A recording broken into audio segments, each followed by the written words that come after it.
Galaties chapitre 3, à partir du verset 1 jusqu'au verset 6. Vous prenez simplement le verset 6. Vous allez comprendre que le même Paul le répète. Il explique que le mystère, c'est que Christ en vous a fait participer à la gloire de Dieu. C'est-à-dire que si à l'époque ancienne, Christ n'habitait pas, l'Esprit n'habitait pas dans l'homme, mais dans le Nouveau Testament ou dans la Nouvelle Alliance, Christ est venu habiter en nous pour nous faire participer à la gloire que ceux de l'ancienne alliance n'ont pas vécu. Alléluia. La gloire de Dieu, c'est la présence de Dieu. La gloire de Dieu, c'est la position de Dieu vis-à-vis de l'humanité. La gloire de Dieu, c'est l'adoration. La gloire de Dieu, c'est l'élévation. Donc Christ en nous fait participer à ces choses. Un mystère que personne ne pouvait comprendre. Alléluia. Alléluia. Alléluia. Amen. Donc un mystère, c'est ce que quelqu'un a dit que tu expliques. Tu peux beau parler. Tu peux mettre tous les exemples. Ça restera caché aux yeux de celui-là parce qu'il n'a pas la révélation de ces choses. C'est pourquoi on dit que la lettre tue. Et c'est l'esprit qui vivifie. Donc rien que le mot, nous sommes sur le mystère. Rien que le mot mystère veut dire quelque chose qui est caché. C'est pourquoi la Bible, tout le monde peut la lire. Mais tout le monde n'a pas la compréhension de la parole de Dieu. La Bible, c'est un mystère. Si tu n'as pas quelqu'un pour t'expliquer, pour t'orienter, tu ne vas jamais comprendre la Bible. Tu vas la lire comme tout autre document. Alléluia. Amen. Donc le mystère, c'est quelque chose qui est caché. Mais nous sommes sur la croix. Prenons Deutéronome verset et chapitre 21, 22 à 23. Quelqu'un me fait la lecture, s'il vous plaît. Nous allons ensemble travailler. Deutéronome chapitre, le dernier livre de Moïse.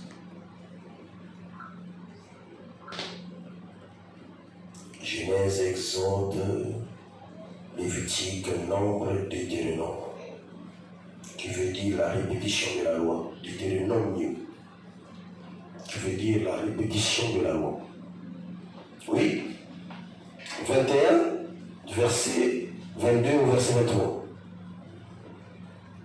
Deutéronome chapitre 21, verset 22 à 23. Yes. Tu en fais mourir un homme qui a commis un crime digne de mort, et que tu l'aies pendu à un bois, son cadavre ne passera point nuit sur le bois.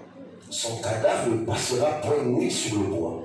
Et tu l'enterreras le jour même. Et tu l'enterreras le jour même. Car celui qui est pendu est un objet de malédiction auprès de Dieu. Car celui qui est pendu au bois est une malédiction aux yeux de Dieu. Et tu ne sauras point le pays de l'Éternel, ton Dieu, te donne pour héritage. Alléluia. C'est le verset 23, ok? Et nous sommes dans Galates, chapitre 3, verset 13 au verset 14. Donc ce passage de Deutéronome, c'est la répétition de la loi. A dit que Moïse a montré la loi au peuple d'Israël, mais il est à la fin, c'est son dernier livre, Deutéronome. Il est en train de faire la répétition, comme on dit toutefois que la répétition c'est la mère des la science. Donc il est en train de clôturer, il est en train de répéter tout ce qui a été dit dans le désert. Alléluia. Et là, il est en train de rappeler ce que la loi dit concernant celui qui a commis un fait qui mérite d'être pendu au bois. Et donc, c'était des personnes qui étaient considérées comme des malfaiteurs et que pour leur jugement, il fallait les mettre à la croix, les tuer. Mais quand ils mouraient à la croix, il ne fallait pas attendre la nuit. Il fallait le jour même. C'est pourquoi vous voyez Jésus, la nuit commençait à venir, mais les gens sont venus pour l'achever parce qu'il ne mourait pas. Parce que quand tu ne mourais pas avant le temps, on pouvait t'achever à la croix. Le but c'était que tu n'arrives pas au soir. Et ils sont venus, Jésus était déjà mort, pour accomplir la prophétie d'Isaïe, parce qu'aucun de ses os ne pouvait être brisé. Alléluia. Amen. Et donc, la croix symbolise donc la malédiction. Va dans Galates, Galates chapitre 3, verset 13 à 14. Galates chapitre 3, verset. Notez bien les passages bibliques, bien aimés, s'il vous plaît. Christ nous a rachetés de la malédiction de la loi, Christ nous a rachetés de la malédiction de la loi. étant devenu malédiction Étant devenu malédiction pour nous. pour nous. Car Étant devenu malédiction pour qui? Pour nous. Étant devenu malédiction pour qui? Pour nous. Pour nous. Alléluia. Alléluia. Amen. Donc en réalité, nous étions des malfaiteurs, nous étions des brigands, des bandits. Et il a pris notre fardeau et il s'est mis à notre place. Et voilà, c'est lui qui se retrouve à la croix. Alléluia. Amen. Alléluia. Et donc, quand nous prenons rien que notre thème, le mystère de la croix, veut simplement dire ce qui est caché dans la malédiction, si vous voulez. Alléluia. Ce qui est caché dans la malédiction, ce qui est caché dans la croix. Alléluia. Parce que la croix symbolise la malédiction. Alléluia. C'est très important, bien aimé. Très important. Quand quelqu'un commettait quelque chose en Israël, peu importe, ça dit que, quand nous revenons un peu à l'ancien temps, nous voyons aux États-Unis, la loi de condamner à mort, c'était à la chaise électrique, n'est-ce pas? Ici en France, c'était la guillotine. Elle était condamnée à mort, on t'amène, il y avait une guillotine comme ça. On mettait ta tête, on coupait, clac. Tête de l'autre côté, toi, du corps de l'autre côté. Aux États-Unis, on te mettait sur une chaise électrique, donc je ne sais pas combien de voltage il pompait sur cette chaise. Et tu étais assis là, tu bougeais, il y avait quelque chose sur ta tête, en quelques secondes ou minutes, tu partais. Alléluia. Et ça, c'était la loi de la pendaison. C'est-à-dire qu'on devait pendre quelqu'un qui devait commettre des bavures dans la société. Pour l'extraire, et ça, cela se passait aux yeux de tout le monde. C'était pour expliquer à ceux qui suivent que voilà, vous aussi, si vous commettez la même erreur, vous allez vous retrouver dans la même condition. Alléluia. Alléluia. Est-ce que ça va? Amen. Est-ce que ça va? Amen. Donc quand nous comprenons rien que par la définition, nous comprenons par là que, nous concluons par là que la croix était réservée aux malfaiteurs. La croix était réservée aux synonymes à la malédiction. Mais comment ça se fait? Un homme juste, un homme droit, un homme logique, parce que la Bible nous le dit, qu'on n'a reconnu aucun mal sur cet homme, Jésus. Il n'était pas un malfaiteur, il n'était pas un bandit, il n'était pas un criminel. Et comment ça se fait qu'il va se retrouver à un tel endroit? La Bible dit qu'il était au milieu des brigands. Nous allons avancer. Prenez le texte de base. Nous sommes dans Genèse chapitre 3, versets 1 à 6. Toujours le même livre de Genèse, chapitre 3, du verset 14 au verset 19. Est-ce qu'ensemble nous pouvons travailler? Quelqu'un d'autre peut aussi ouvrir la Bible, avoir un passage, un micro. Nous lisons de l'autre côté, parce que nous avons quand même quelques versets à lire. Comme ça, ensemble, nous allons travailler. Amen. Donc, Genèse, chapitre 3, versets 1 à 6. Le même chapitre, verset 14 à 19. Quelqu'un d'autre va me préparer. Nombre, chapitre 21. Suivez bien. Nombre, chapitre 21, du verset 4 au verset 9. Un autre frère ou une autre soeur va préparer Jean, chapitre 3, verset 14 au verset 15. Jean 3. Jean 3, 14 à 15. Genèse chapitre 3, verset 1 à 6. Genèse 3, verset 14 à 19. Nombre chapitre 21, 4 à 9. Et ensuite, Jean chapitre 3, verset 14 au verset 15.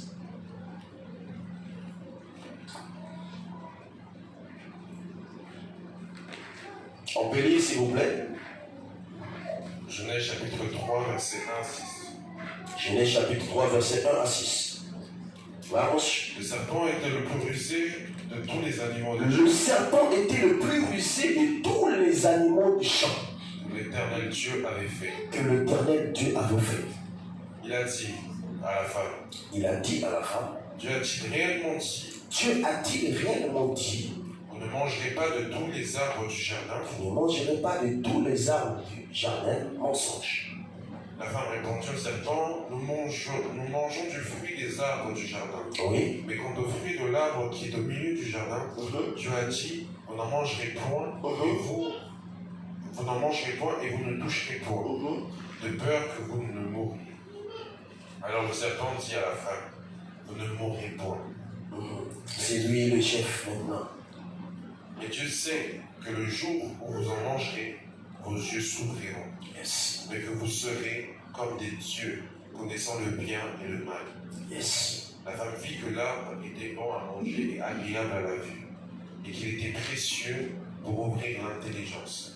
Elle prit de son fruit et en mangea. Elle en donna aussi à son mari, qui était auprès d'elle, et il en mangea. Verset 14, verset 19. L'Éternel Dieu dit au serpent, L'Éternel Dieu dit au serpent, puisque tu as fait cela, tu seras maudit entre nous écoutez bien, et entre tous les animaux des champs. Tu Pardon. marcheras sur le monde. celui qui a reçu le mandat, la responsabilité du jardin, c'était Adam. Et Ève était sa femme. Le serpent est venu séduire sa femme. Et quand Dieu revient dans le jardin, il commence à interroger le responsable du jardin. L'homme dit, c'est la femme que tu as mis à mes côtés. Alléluia. Il va vers la femme. Il dit non, c'est le serpent. Tu peux t'asseoir, frère. Quelqu'un d'autre va me préparer les deux passages. Et vous allez comprendre que c'est ce qui se passe actuellement dans la vie courante. Reconnaître les faits. C'est-à-dire que quelqu'un a pris quelque chose et que personne ne l'a vu. Tu viens, tu demandes qui a pris. Rien que pour ça. Pour toi, il n'y a pas une arme, il n'y a pas la police. C'est-à-dire que pour l'homme, maintenant, c'est devenu difficile. C'est-à-dire qu'il assume sa responsabilité. Il dit, mais en temps normal, c'est toi le chef, frère, n'est-ce pas? C'est toi qui as reçu la loi de Dieu. Il a dit que Dieu revenait chaque soir. Il ne discutait pas avec Ève, mais il ne discutait pas avec le serpent, mais c'était avec Adam. Et donc c'est tout à fait logique que je revienne te poser des questions. Parce que je t'ai dit que tu ne pouvais pas manger de cet arbre, de la connaissance du bien et du mal. Et voilà, il jette la responsabilité à sa femme. Il dit non, c'est pas moi, alors que là, il avait déjà mangé. Au lieu d'assumer sa responsabilité, non, c'est la femme que tu as mis à mes côtés.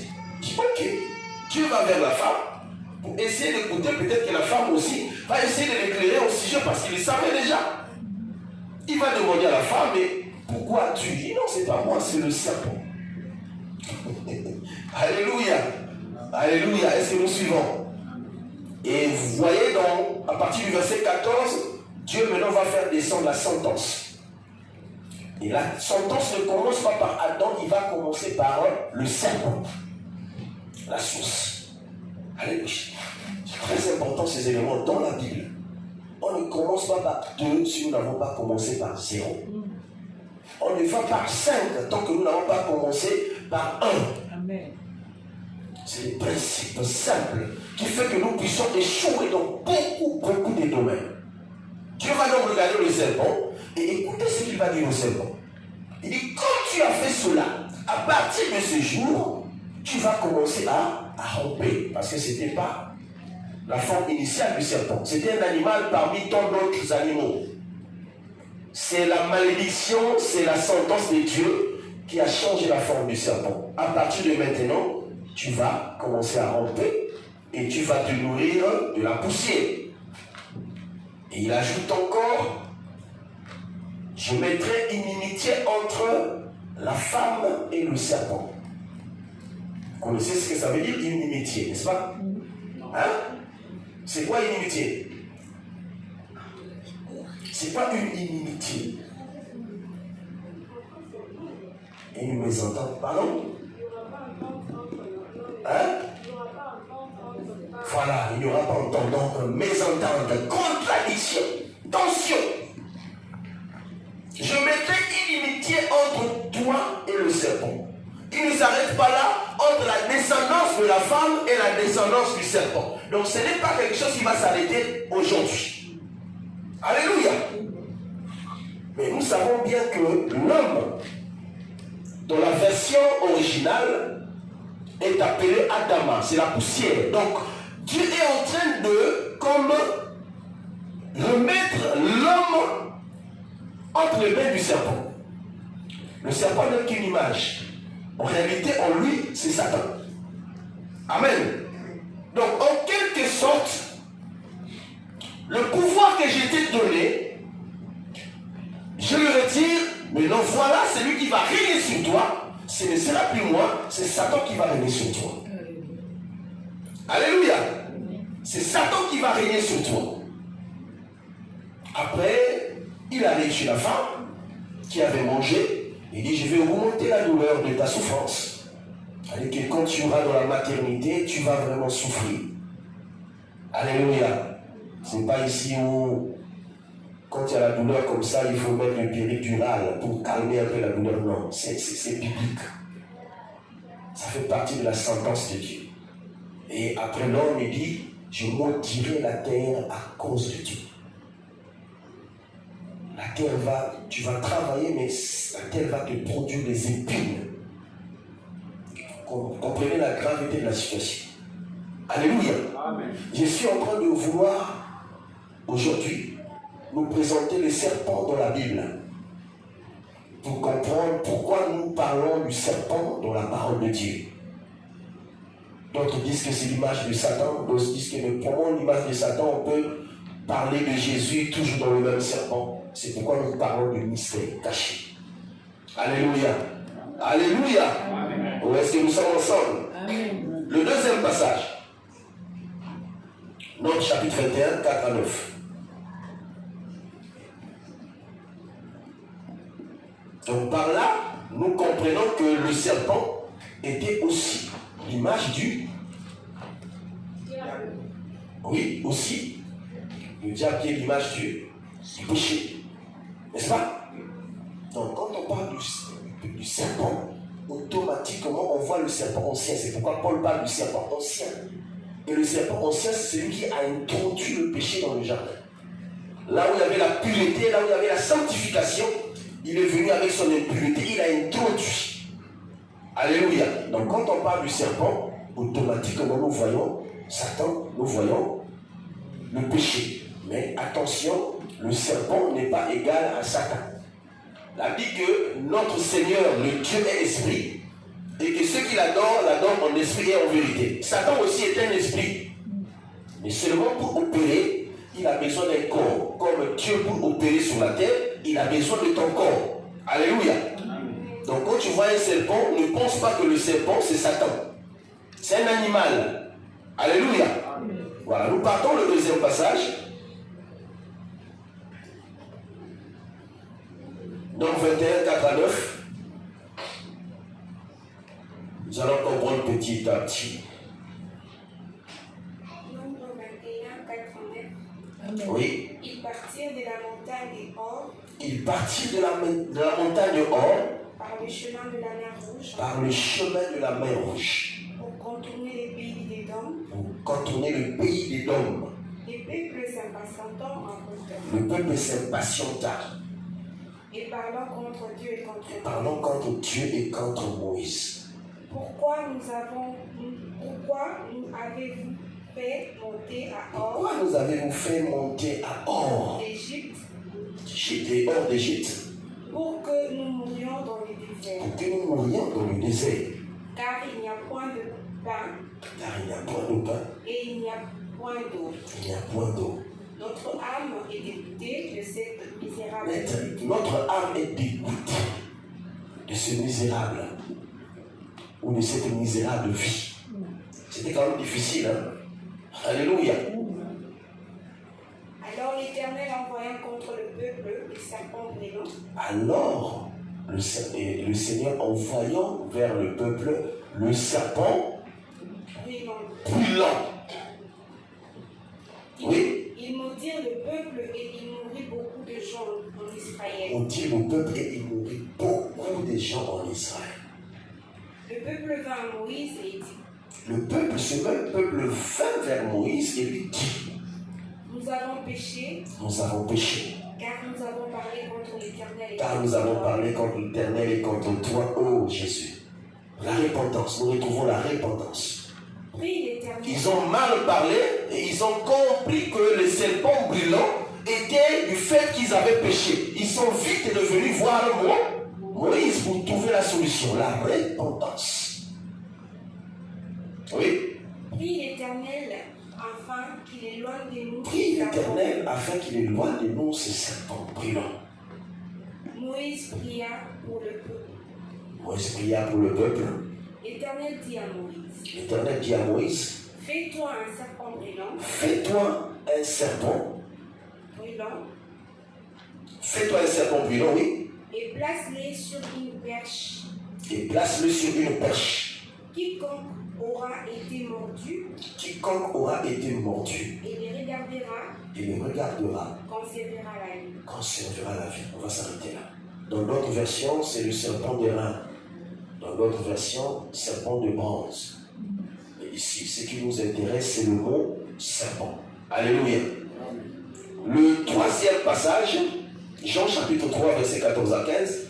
Lisons Jean 3, verset 14. Amen. Et comme Moïse éleva sur le serpent dans le désert, oui. Il faut de même que le Fils de l'homme soit élevé. Et comme Moïse éleva le serpent, on peut remplacer pour d'airain ou de bronze, dans le désert, parce que dans l'histoire de l'homme, c'est dans le désert. Et là, Jean, nous sommes dans la Nouvelle Alliance. Et comme, donc, il fait la comparaison de ce qui s'est passé dans le désert, comme Moïse éleva le serpent dans le désert, oui. Afin quiconque croit en lui ait la vie éternelle. Que Dieu vous bénisse. On va s'arrêter là. Donc, comme Moïse éleva le serpent d'airain dans le désert, de même le Fils de l'homme est élevé afin que quiconque regarde à lui conserve la vie éternelle. Est-ce qu'on peut acclamer pour le Seigneur? Alléluia! Alléluia!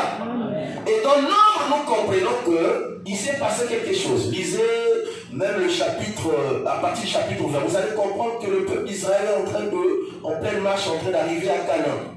Et avant d'arriver à Canaan, il y avait une contrée qu'on appelle Édom. Donc il y avait le roi, et le peuple d'Israël a consulté le roi d'Édom en lui sollicitant, en demandant que est-ce que tu ne peux pas permettre que nous puissions passer par ton pays afin d'accéder.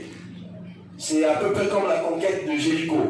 Donc ils se sont retrouvés dans le même cas de figure avec Jéricho. Donc nous voulons passer, mais au lieu de faire un contour, accorde-nous juste le passage pour que nous puissions passer par ton pays. Juste un raccourci normal. Alléluia. Et la Bible dit que le roi d'Édom a refusé ce passage. Il a mis les gardes faux. Il a renforcé ses frontières. Donc il a dit, niet, ce peuple ne peut pas passer par ce pays. Amen. Alors, Moïse va demander au peuple, c'est pas grave, on ne peut pas forcer. C'est son pays. On va faire quoi? On fait le contour. On va faire le contour. Imaginez-vous un pays comme la France. Bon, on abuse un peu parce que la carte est un peu plus grande. Un pays comme la France, on vous demande de faire le contour de ce pays pour aller par exemple en Italie. On vous demande de faire, vous êtes déjà là, à la porte de l'Italie, on vous demande de faire le contour, d'aller de l'autre côté. Alléluia. Et ce peuple ont marché, arrivé quelque part, ils ont dit non, ce n'est pas normal ce que nous vivons. Mais on nous emmène, on nous traite comme des moutons. Qu'est-ce qui se passe? Pourquoi contour sur contour, contour sur contour? Alors, c'est là où intervient le mot, le peuple s'impatiente. Le peuple a perdu la patience. Alléluia. Amen. Et cela nous arrive, n'est-ce pas? Tu as cherché, tu as marché. Tu te dis non, cette fois-ci, cette année-là, ça va marcher. Tu arrives en fin d'année, ça n'a toujours pas marché. Tu dis bon, c'est pas grave, j'ai la foi. Je remets pour cette année 2025. Tu commences janvier, février, mars, avril, mai, juin, juillet, août, septembre, et tu arrives à la fin de l'année, tu commences à douter un peu. Je dis mais qu'est-ce qui se passe? Est-ce que ça ne va pas être comme l'année précédente? Alléluia. Non, je vous dis frère, je vous dis sœur, il y a de l'espoir pour tous ceux qui sont en vie. Pour tous ceux qui vivent en Jésus, il y a de l'espoir. Le peuple s'impatienta. Et c'est là où Satan commence à prendre place. Vous savez, quand nous sommes en face d'une situation, quand nous sommes en face d'une doute, quand nous sommes en face des éléments qui ne concordent plus avec notre appel ou avec notre vision, il y a quelque chose qui monte en nous. Et c'est là où Satan profite de nous mettre des éléments. Petit à petit. Non. Ils ont beaucoup parlé. Lisez bien l'histoire, vous allez comprendre. Ils ont beaucoup parlé. Elle dit non, on préférait encore rester en Égypte. Après 400 ans, dans un pays où le monsieur n'est pas content de vous voir comme ça, les bras croisés ou assis. Il faut que vous travaillez 24 sur 24. Une marche va faire que tu puisses repartir, retourner où tu as été maltraité. Tes pères, tes grands-parents étaient maltraités. Non, il était encore avantageux pour nous de rester en Égypte. Alléluia. Donc, en d'autres termes, si nous pouvons prendre le contexte actuel, non, je suis délivré aujourd'hui, c'était encore préférable que je reste au col de Satan, le servir. C'était encore important pour moi de vivre dans la vie où on pouvait commettre l'impudicité comme on veut, il n'y a pas de contrôle, il n'y a pas de jugement. On pouvait commettre l'impudicité comme on veut, on pouvait mentir comme on veut. C'était encore mieux comme ça que de vivre dans cette vie-là. Alors ils ont commencé à injurier d'abord le Dieu de Moïse. Parce que c'est lui qui avait reçu le mandat. À l'époque, c'était Moïse. Ils ont commencé à injurier Moïse. Moïse, l'homme le plus patient de la Bible. Vous savez, je l'aime bien. Cet homme, il est terrible. Vous savez que c'est l'homme le plus patient de la Bible. Vous savez? Ah oui, frère, tu es en face d'un peuple. Vous traversez la mer Rouge, vous voyez les oracles de Dieu.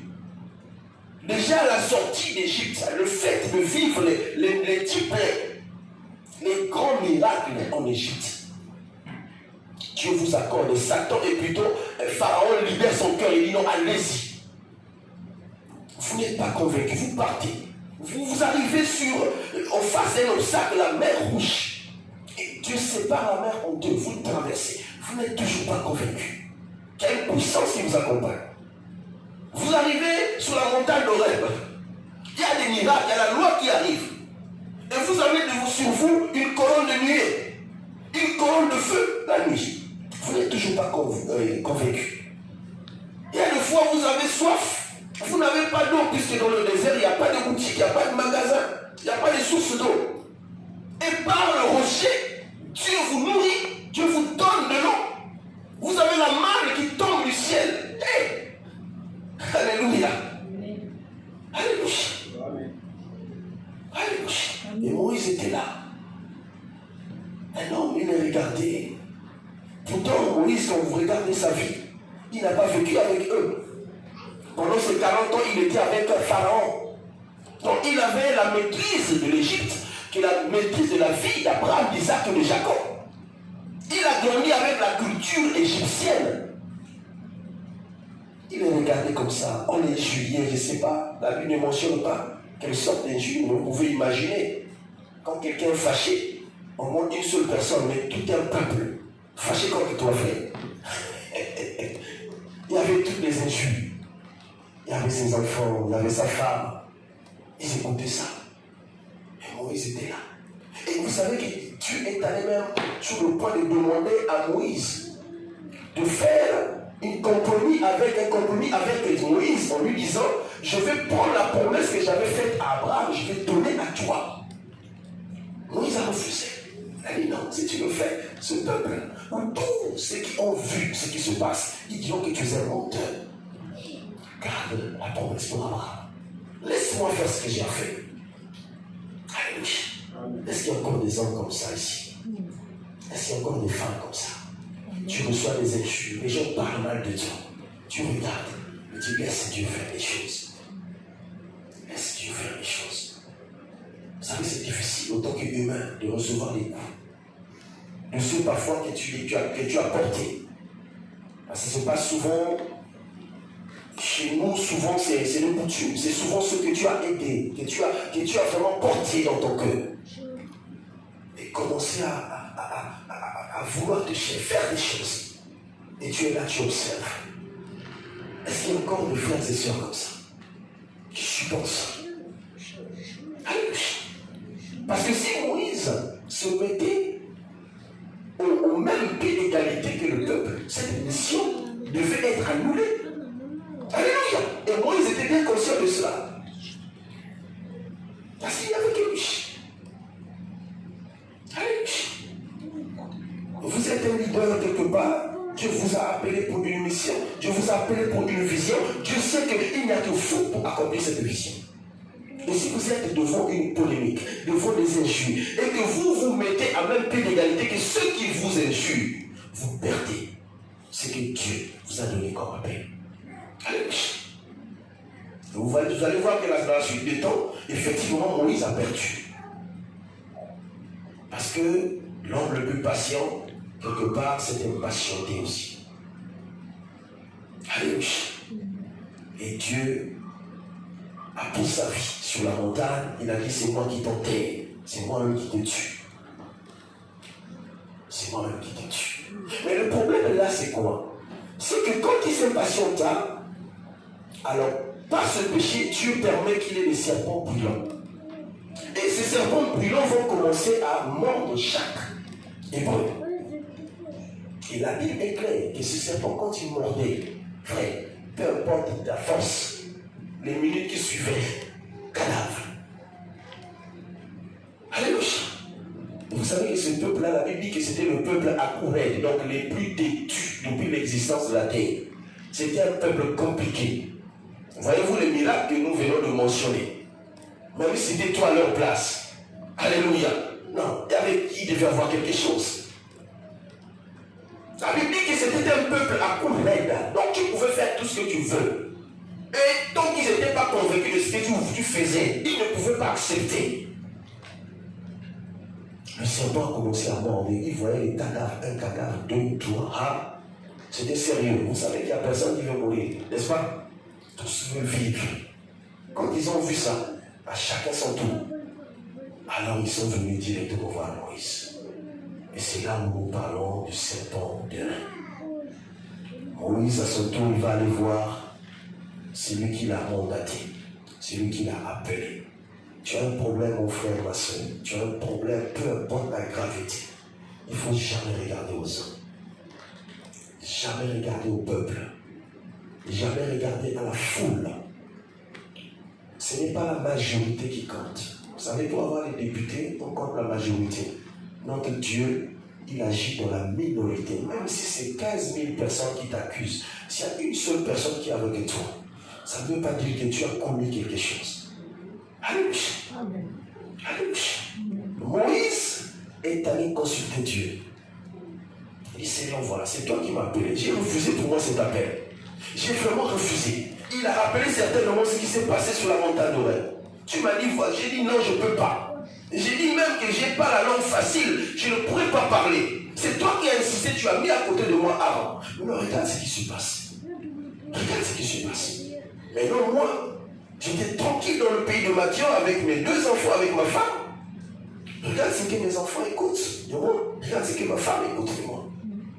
Est-ce que c'est normal? Alléluia. Alors Dieu va dire, c'est pas grave.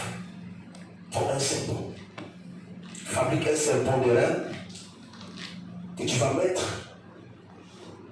quelque part et tous ceux qui viendront vers toi, demande-leur d'aller voir, jeter un coup d'œil sur ce serpent d'airain. Et toute personne qui devait regarder ce serpent d'airain, peu importe la mention, peu importe la plaie, ne pouvez pas mourir. Alléluia. Vous ne pouvez pas mourir. Vous devez conserver la vie. Notre Dieu, il est fier. C'est pourquoi j'ai parlé la fois passée de la culpabilité. Ceux qui se culpabilisent, c'est ceux qui manquent. Il faut. Alléluia. Ce même peuple avait injurié, ce même peuple est revenu vers Dieu. Avec un cœur vrai, un cœur sincère. Dieu a écouté leur cri et Dieu a donné la solution. Il n'y a pas un. Alléluia. Et c'est la Bible qui le dit d'ailleurs. Dieu, en aucun jour, ne peut abandonner un juste. Impossible, mais impossible. Impossible. Dieu a donné la solution. Et toute personne qui regardait au serpent d'airain était guérie de sa maladie. Est-ce que nous pouvons acclamer le Seigneur? Alléluia. Est-ce que nous pouvons acclamer le Seigneur? Jusque-là, nous sommes toujours dans le mystère. Parce que je ne crois pas que ce peuple, vous êtes d'avis avec moi, que ce peuple comprenait ce qui se passait. Non, ils ne comprenaient pas. Ils ont juste obéi à ce que Moïse avait dit. Ils ont vu un serpent d'airain, mais pourtant ça ne représente rien du tout. C'est Moïse qui l'avait fabriqué, comme on fait fabriquer une statue de je ne sais pas quoi. Mais pourquoi on représente toujours le serpent? On le voit dans le jardin. On le retrouve dans le désert. Et quand on le retrouve, il y a toujours le mot péché qui parle. On le retrouve dans le désert, il y a toujours le mot péché qui parle. Maintenant, c'est Jean qui va nous ouvrir cette parenthèse. Il va dire quand, comme la servante de Dieu vient de dire tout à l'heure, comme Moïse éleva le serpent d'airain dans le désert, de même le Fils de l'homme est élevé afin que quiconque regarde au Fils ait la vie éternelle. Alléluia. Allons ensemble. Allons ensemble. Allons ensemble. Amen. Comme Moïse a élevé le serpent brûlant dans le désert, et tout bleu qui était mordu, de même, Jésus, à la croix, toute personne qui regarde, qui comprend le mystère de la croix, est sauvée et a la vie éternelle. Parce que vouloir ou non, pourquoi j'ai commencé par Genèse? Parce que le péché a commencé là. Nous avons été mordus.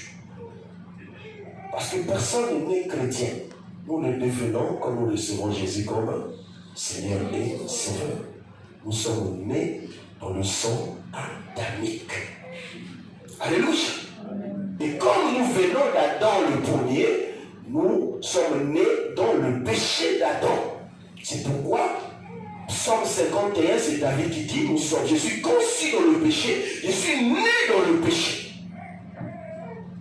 Et quand il demandait sa repentance, quand il demandait pardon à Dieu, il revenait toujours là. Ce n'est pas moi, c'est Adam qui a fait que je sois comme je suis aujourd'hui. Et je vais changer, mais il y a comme une puissance en moi qui me retient. Alors campe-moi. Donne-moi la force afin que je me loigne de ces péchés. Alléluia. Celui qui regarde à la croix conserve la vie éternelle. Combien même il a péché, combien même il a injurié, combien même il a tué, combien même il a menti, combien même il a commis un tort. Quand tu le regardes à la croix, peu importe les dégâts, il conserve la vie. Alléluia. Il conserve la vie. Et donc la croix pour nous, c'est un lieu de solution, un lieu de restauration, un lieu du salut. Parce que la vie éternelle, c'est le salut. Alléluia. Amen. Alléluia. Amen. Est-ce que ça va jusque là? Donc le mystère de la croix, est-ce que je peux poser une question? Qui ça va? Qu'est-ce que tu penses par rapport au mystère de la croix? Qu'est-ce que tu peux dire par là? C'est quoi alors le mystère de la croix? En un mot, deux mots. Prédicateur, s'il vous plaît. Sinon, je veux revenir. Prouvez-moi que vous avez compris. C'est quoi le mystère de la croix? Quelque chose qu'on ne peut pas comprendre.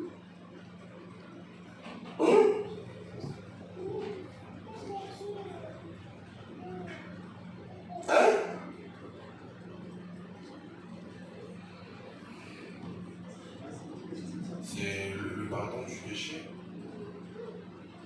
Ouais, c'est le pardon du péché. Je dis oui. Donc ça veut dire que la croix cachait le pardon. Qui demande pardon dans ce cas?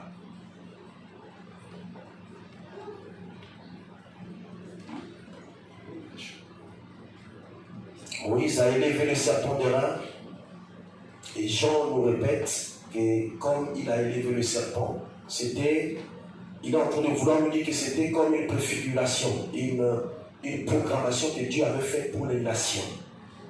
Parce que jusque-là, on parle du peuple juif. Nous sommes d'accord. Nous sommes d'accord. Dans le désert, il n'y avait pas des païens, il n'y avait pas des gentils. Il n'y avait pas des étrangers. Nous n'avions pas part à cet héritage. Alléluia. Donc il n'y avait que eux. Mais Jean nous dit, comme Moïse a élevé le serpent de rein, de même que le Fils de l'homme aussi sera élevé, afin que quiconque regarde à la croix conserve la vie éternelle. Alléluia. Est-ce qu'on peut lire Ephésiens chapitre 3, verset 6? On va associer ça pour bien comprendre. Vous allez comprendre c'est quoi ce mystère. Ce qu'il appelle la folie de la grandeur. C'est pour vous dire que vous n'êtes pas n'importe qui. Alléluia. Vous avez un pouvoir mystique qu'aucune personne de ce monde ne peut vous dominer. Aucune personne, aucune puissance de ce monde.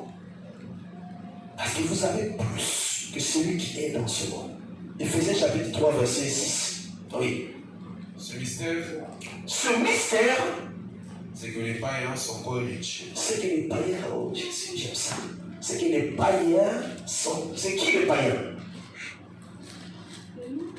Hein? Oui, c'est nous, ouais. Nous, s'il y avait un juif là, il pouvait dire aussi nous. Mais c'est qui le mot païen? Les non-croyants. Hein? Les non-croyants. Ouais. Encore. Plus loin. Les pécheurs, oui. Mais quand on parle de païens, dans la Bible, même depuis l'Ancien Alliance, on parle de qui? Hein? Non?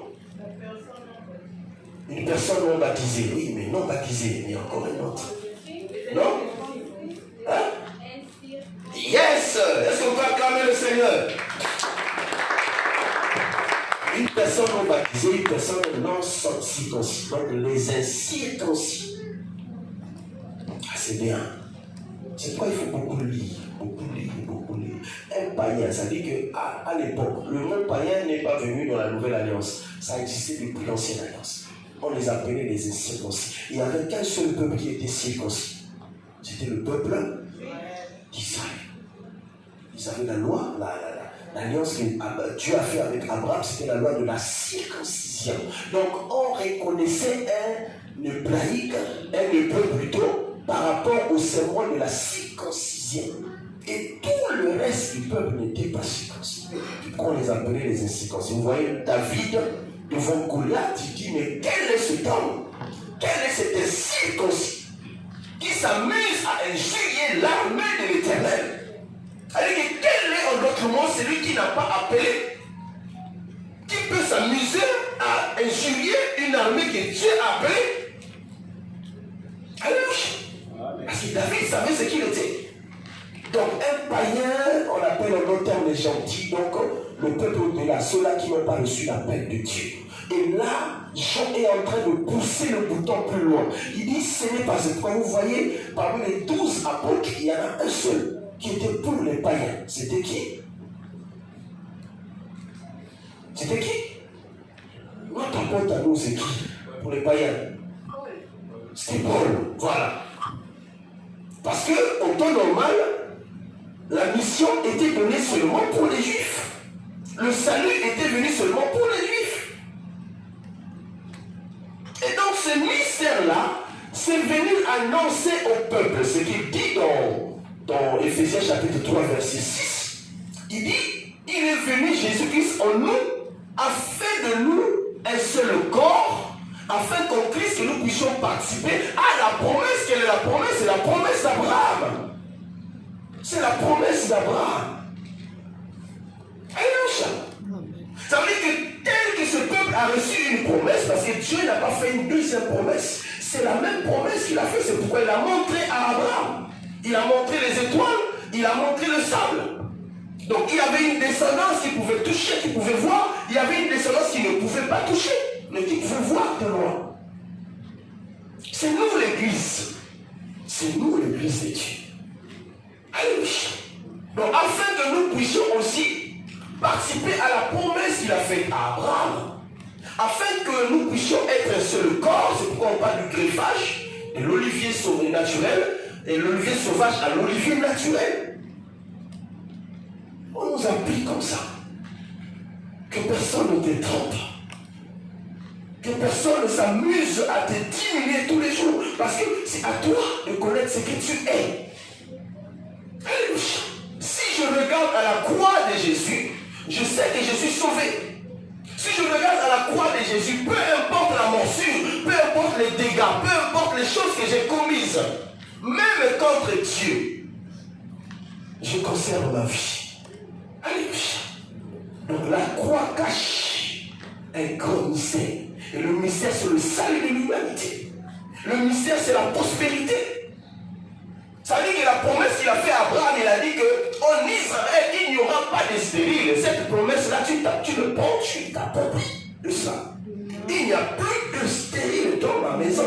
Parce que la même promesse d'Abraham fait partie de ma promesse. Amen. Alléluia. On a dit qu'on éloignera la maladie de la maison d'Abraham. Ça veut dire que moi aussi, étant faisant partie de cette promesse, je ne peux pas demeurer dans la maladie. Je sors de la maladie. Parce que cela fait partie de la promesse. Je suis aussi enfant d'Abraham. Nous sommes, c'est pourquoi il dit, nous sommes co-héritiers en Christ. Co-héritiers en Christ. Alléluia. Parce que les héritiers, c'est les Juifs. Et nous sommes devenus par Christ.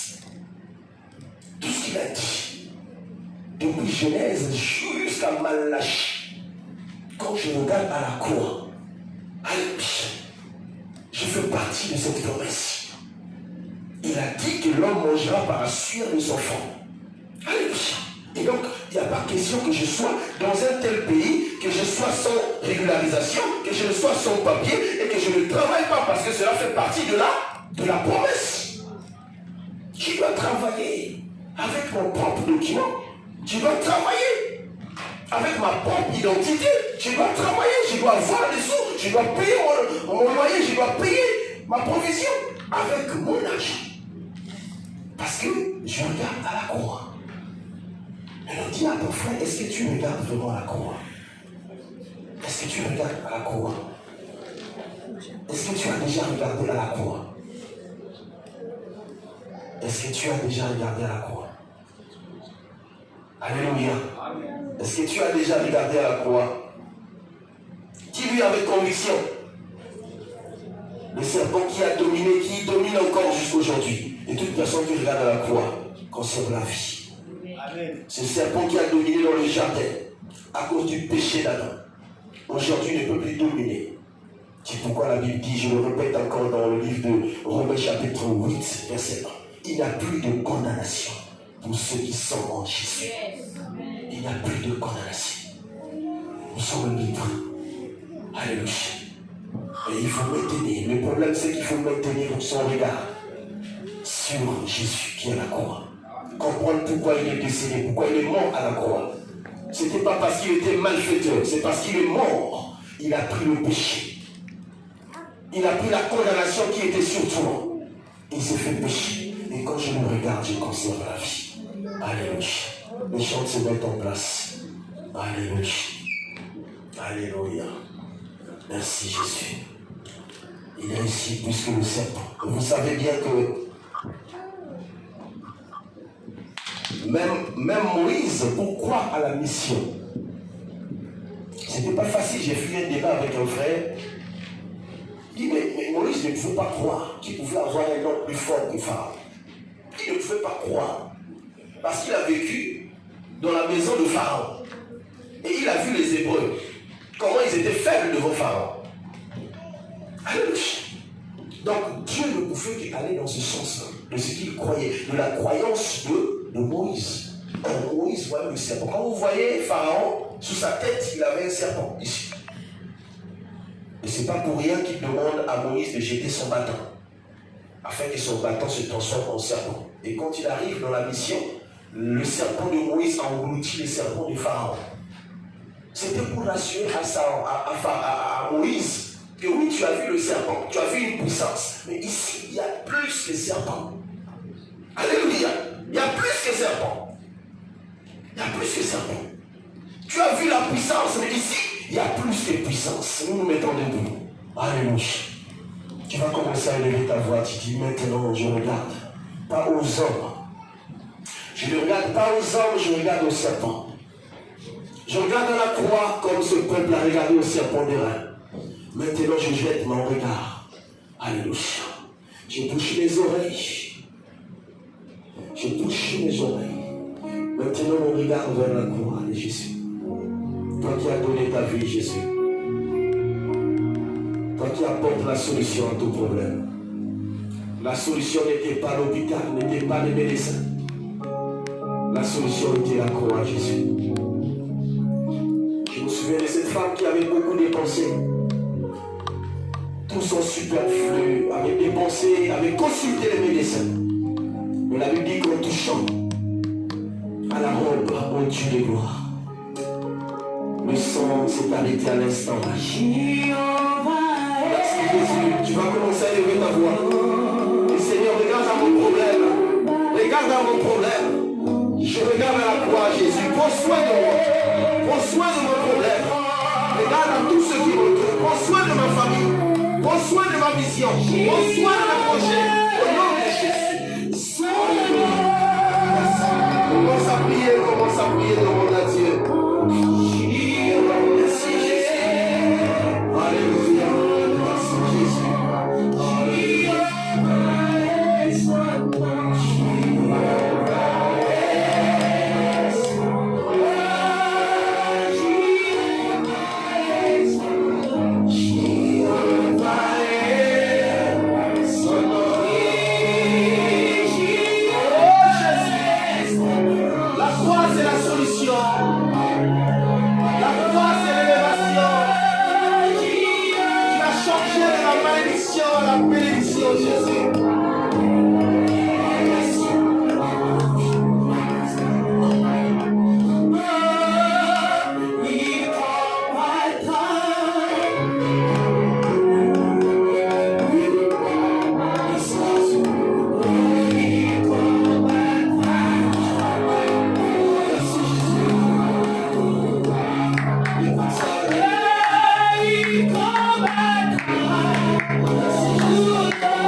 Parce que je sais que ma solution est entre tes mains. Ma solution n'est pas entre les mains d'un homme, mais ma solution est entre tes mains. C'est pourquoi je continue à regarder la croix, Jésus. Pour conserver la vie, pour vivre dans la pureté. Toi qui t'es fait pécher, toi qui t'es fait malédiction, afin de changer de la malédiction à la bénédiction. Au nom de Jésus. Bénis ma famille, Jésus. Bénis mes biens. Bénis ma descendance. Bénis mes projets. Bénis mon entourage. Bénis ma journée. Bénis ma semaine. Dans le nom de Jésus. Nous t'avons cité, nous disons Amen. Nous acclamons le Seigneur. On est encore avec le chant. Tu vas préparer ton offrande. Avec le chant, tu vas faire une prière pour ton offrande. Tu vas